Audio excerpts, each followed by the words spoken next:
Alors, la présentation d'aujourd'hui, c'est des résultats préliminaires d'une étude que je réalise avec deux collègues de l'Institut qui sont Caroline Joly, ergonome, et Ludovic, chimiste. Alors, les résultats préliminaires sont tirés d'une étude Pas piquer des vers, une étude subventionnée par l'Institut qui s'intéresse à la prévention des risques chimiques liés à l'usage des pesticides chez les producteurs de pommes québécois. L'objectif principal de notre étude consistait à décrire et à expliquer les pratiques relatives à l'utilisation des pesticides et des équipements de protection chez les producteurs de pommes.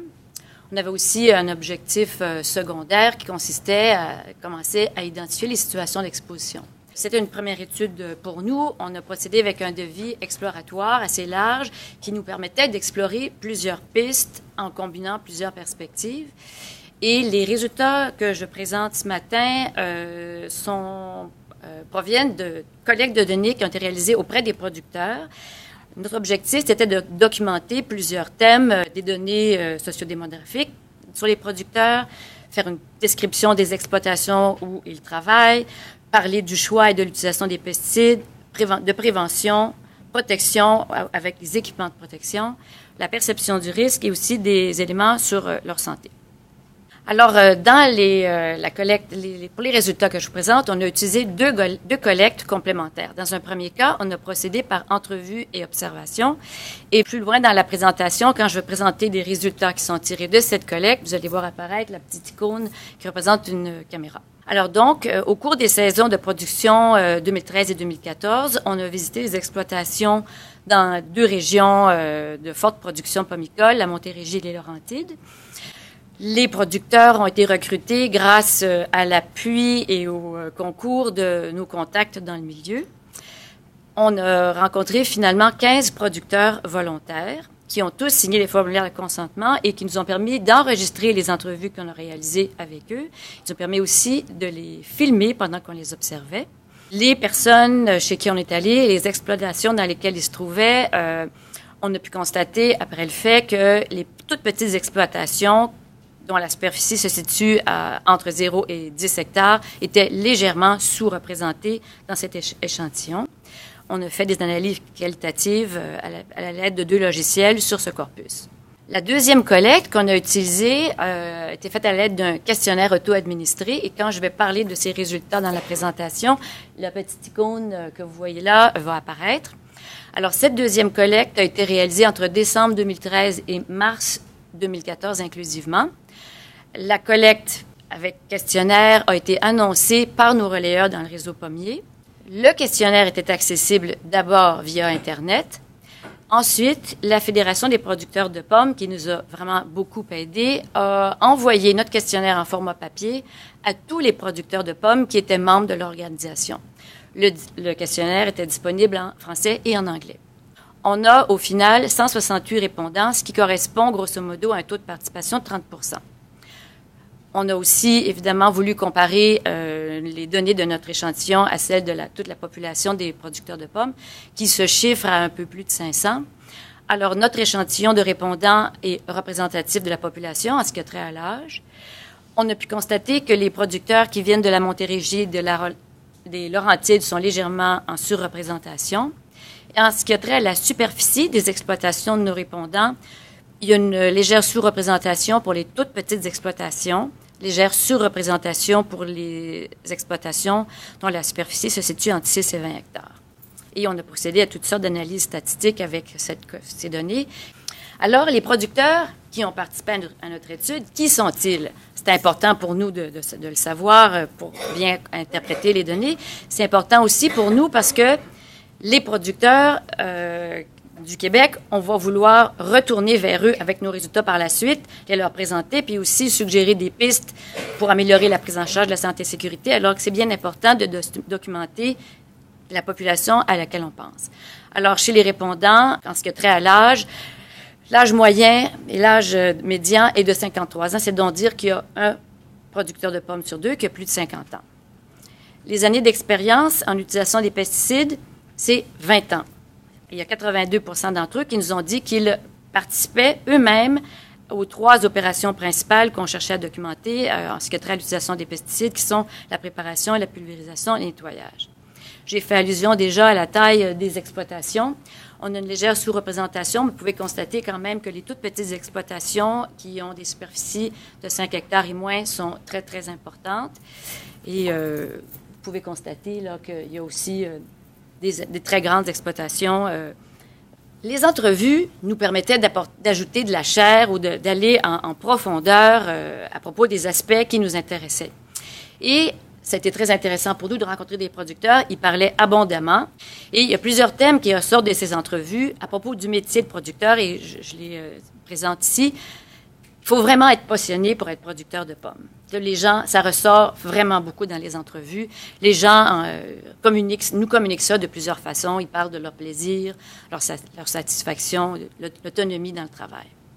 Le mode de vie des producteurs qui est particulier, ça aussi c'est un thème important. Les très, très longues heures de travail et aussi la fusion entre la vie professionnelle et la vie personnelle. L'évolution constante aussi à laquelle ils sont soumis, qui les force à s'adapter constamment et à être plus ou moins en apprentissage continu parce que ça change tout le temps. Il y a les ravageurs, la météo qui demande de s'adapter constamment, les produits changent, les variétés de pommes, les manières de produire. Finalement, un autre thème, pas négligeable, celui du stress permanent qu'ils vivent et qu'ils ressentent pour plusieurs raisons, les rentrées irrégulières, les imprévus météo. On s'est intéressé aussi au contexte de travail. On s'est dit les contraintes dans lesquelles les gens doivent fonctionner, ça a certainement un effet sur leur pratique. Alors évidemment, les contraintes environnementales sont exprimées très, très fortement. Alors il y a la météo, il y a aussi les contraintes temporelles qui s'imposent à eux. Souvent, les producteurs disposent de toutes petites fenêtres de temps pour agir, pour faire leur pulvérisation. Les problèmes de résistance, les ravageurs nouveaux qui arrivent. Le thème des contraintes économiques ressort aussi beaucoup. Il y a le coût des terres, le coût des produits et la précarité pour les petites exploitations. Vous avez vu, il y en a beaucoup de petites exploitations et c'est difficile pour une famille qui vit sur une petite terre de survivre avec un seul salaire, celui de la production. La productivité, dans ce contexte, est une préoccupation constante et pour augmenter la productivité, assurer la rentabilité de leur exploitation, les producteurs font du travail sur la variété des pommes, la conduite des arbres et, bien sûr, ils doivent utiliser des pesticides. On avait eu envie de documenter, s'il était possible, que des stratégies de mise en marché des producteurs aient un effet sur l'utilisation des pesticides. Et on a pu constater qu'il y a des producteurs qui adoptent des stratégies assez différentes. Il y a un producteur sur 5 environ qui nous a dit, dans le questionnaire, qu'ils choisissaient de ne vendre leurs produits qu'en kiosque ou par l'autocueillette. En contraste, il y a 40% des producteurs qui destinent toute leur production à l'emballeur. Et il y a une autre proportion de gens qui combinent diverses stratégies de mise en marché, à la fois emballeur, transformation, production de cidre. Dans le questionnaire, on a demandé aux gens de nous expliquer comment ils choisissent leurs pesticides. La question était, quelles sont vos sources d'informations sur le choix des pesticides et leur mode d'utilisation? Les gens pouvaient donner plus d'une réponse. Alors, comme vous pouvez voir ici, il y a 60% des répondants qui ont dit qu'ils faisaient affaire avec les fabricants et les vendeurs de pesticides pour prendre leurs décisions, pour faire leurs choix. Les informateurs du réseau pommier sont mentionnés aussi par les producteurs de pommes dans une proportion presque aussi importante. Finalement, il y a un peu plus d'un producteur sur deux qui nous a dit qu'il se tournait vers leur conseiller du club technique pour s'informer sur les pesticides et sur la manière de les utiliser.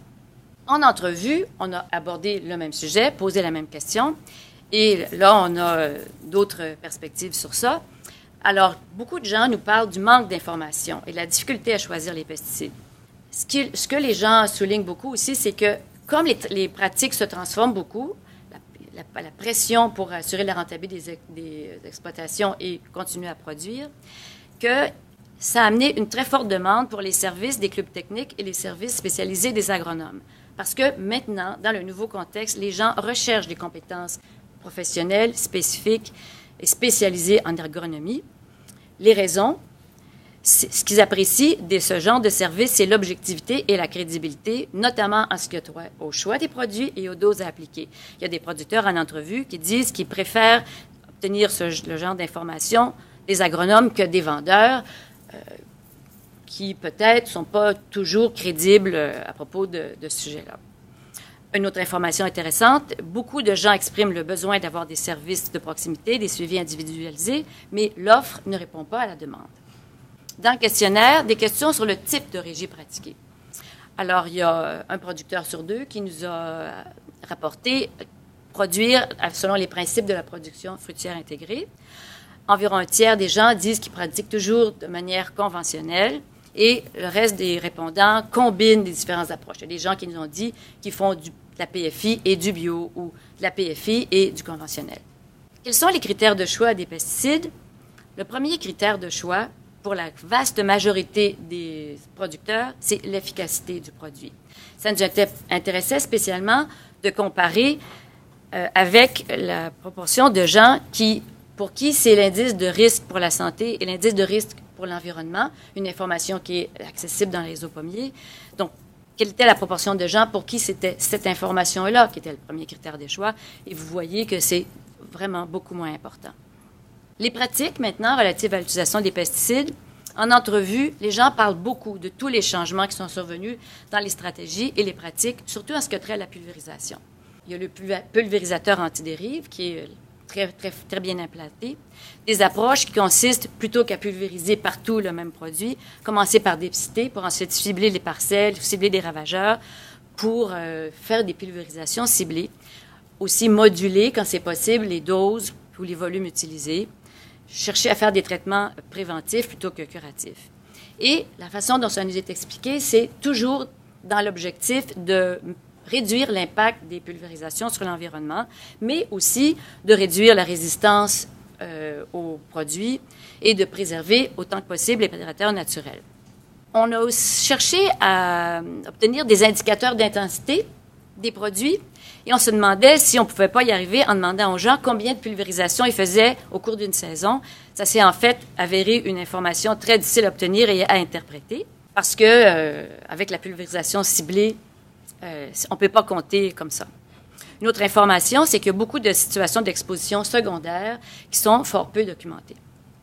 66% des répondants utilisent des tracteurs à cabine. Il y a des obstacles importants à leur utilisation et les gens ont des craintes dans certains cas. Alors, il y a des problèmes à propos des fils de tracteurs, le remplacement, l'information sur les filtres à choisir et la fréquence du remplacement. Les gens manquent beaucoup d'informations sur ça. La perception du risque est importante. Il y a 4 répondants sur 10 qui nous ont dit qu'ils étaient très ou assez inquiets. Vous voyez en bas que le nombre de personnes qui considèrent que les produits de type insecticide, acaricide sont très ou assez dangereux, c'est 96% des répondants. Est-ce qu'il y a un lien entre la perception du risque et le port des EPI? Par exemple, ici, il y a 94% de nos répondants qui considèrent que la préparation est une activité à propos de laquelle le risque est très ou assez important. Dans la colonne à côté, il y a 46% seulement des répondants qui rapportent utiliser les moyens de protection individuelle que sont la protection respiratoire, les vêtements de protection et les gants au cours de cette étape-là. L'utilisation des EPI, il y a aussi un manque important d'informations et, étrangement, les vendeurs de pesticides sont là aussi la source principale d'informations pour les producteurs. Alors, on se réfère fréquemment à Santé Sécurité à un modèle qui met en relation l'évaluation du risque et les approches à la prévention. Alors, il nous apparaît, à la lumière des résultats que nous obtenons, que l'information sur le risque pesticide, l'information qui est disponible aux producteurs, elle est insuffisante et un peu ambiguë et que ça a un effet sur leur pratique. Et ça nous a été beaucoup confirmé par nos observations. Par exemple, on a vu des personnes qui préparaient des pesticides et qui faisaient la pulvérisation par la suite avec des gougounes aux pieds, des shorts très courts et des camisoles bedaines, des cheveux longs. On a vu aussi des différences très, très marquées dans une même journée, des observations dans 2 exploitations voisines, des gens qui utilisaient absolument le même produit et dans un premier cas, un producteur mettait un masque, des gants, une combinaison imperméable pour préparer le produit et le voisin ne portait absolument rien et disait qu'il n'avait pas l'impression de mettre sa santé en danger. Nos résultats semblent confirmer une hypothèse qui est que les contraintes économiques, environnementales et de temps ont aussi un fort impact sur les pratiques, donc il ne suffit pas d'avoir des connaissances appropriées sur le risque. Et il y a beaucoup de producteurs qui nous ont dit en entrevue que la préoccupation pour assurer la rentabilité, ça les amène à faire des compromis. Par exemple, il y a des gens qui adhèrent au principe de la production fruitière intégrée, mais comme ils veulent vendre à l'emballeur, ben ça va leur arriver qu'ils vont utiliser les produits systémiques, qu'ils vont utiliser la dose maximum et qu'ils vont privilégier le produit dont l'efficacité attendue est la plus élevée, plutôt que des produits pour lesquels l'indice de risque pour l'environnement ou pour la santé est plus faible. Inversement, les gens qui vendent par autocueillette ou par kiosque font certainement moins de pulvérisation que ceux qui veulent absolument vendre à l'emballeur. Il y a aussi des lacunes importantes à propos de l'utilisation des EPI qu'on peut mettre en relation avec notre modèle. À propos de la préparation, grâce à nos observations, on a identifié des risques importants à cette étape en ce que trait l'aménagement des lieux. Souvent, les aménagements amènent les gens à devoir faire beaucoup de déplacements et de manutention avec les produits. Il y a des risques de renversement, de débordement. La conception même du pulvérisateur fait que les producteurs sont en contact avec le pulvérisateur quand ils veulent le remplir, quand ils veulent faire un contrôle visuel du mélange. Enfin, la formulation des produits, le format des emballages, ce sont tous des facteurs de risque dans cette situation-là. Il nous a semblé que, par opposition à la pulvérisation, il y a peut-être moins de directives et moins de changements qui sont survenus dans les pratiques des producteurs de pommes à cette étape. Une question que nous nous sommes posée aussi, c'est en PFI, avec le ciblage des parcelles, la pulvérisation ciblée, est-ce que les producteurs ne sont pas amenés à faire beaucoup plus grand nombre de préparations et beaucoup de mélanges, ce qui pourrait avoir aussi un effet sur l'exposition à laquelle ils sont soumis? Et l'utilisation des EPI à cette étape est effectivement très variable. À propos de la pulvérisation, on s'est interrogé à propos du tracteur cabine.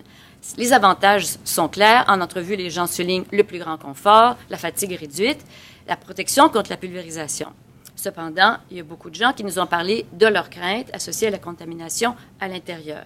Et par ailleurs, on a pu le constater, nous aussi, ce n'est pas tous les tracteurs cabines qui sont sécuritaires.